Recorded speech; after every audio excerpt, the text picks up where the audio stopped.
Today, we're going to be talking about how do you talk to yourself after a failure. So I want you to think about if you fail at something, what's the worst part? Worst part is the thing that you tell yourself after it has happened. I want you to think about if you had a failure and you told yourself, that's great, good job. Like having the failure wouldn't be as scary. But when we have the failure and then we tell ourselves, this is never going to happen. I'm never going to be able to create this. This isn't going to work. When we tell ourselves those things, of course, we want to avoid failure because it feels so bad. So, what I like to do is I like to look at ahead of time, okay, what failures could happen? Like I could post a video and no one could watch it. I could post a video and people could leave negative comments.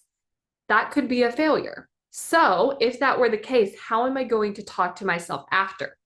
Because if how I'm going to talk to myself is very negative, then of course I'm not going to want to fail. I'm going to want to try to do it perfectly. I'm going to want to make sure that I don't create the result that I don't want. Because if I don't do that, on the other side of it is tons of judgment and tons of negative emotion, which of course our brains want to avoid. But if you're going to meet yourself with a celebration, a feeling of accomplished, feeling proud of yourself, then it's like, okay, the failing doesn't seem so bad. So if I were to post a video, no one were to watch it, then what I could tell myself is, I posted a video. I did the thing. Maybe people aren't watching today, but they will be watching. I'm so proud of you for getting started. And that's the conversation that you can have versus I'm never going to be able to do this. People don't like me. It's not going to happen for me.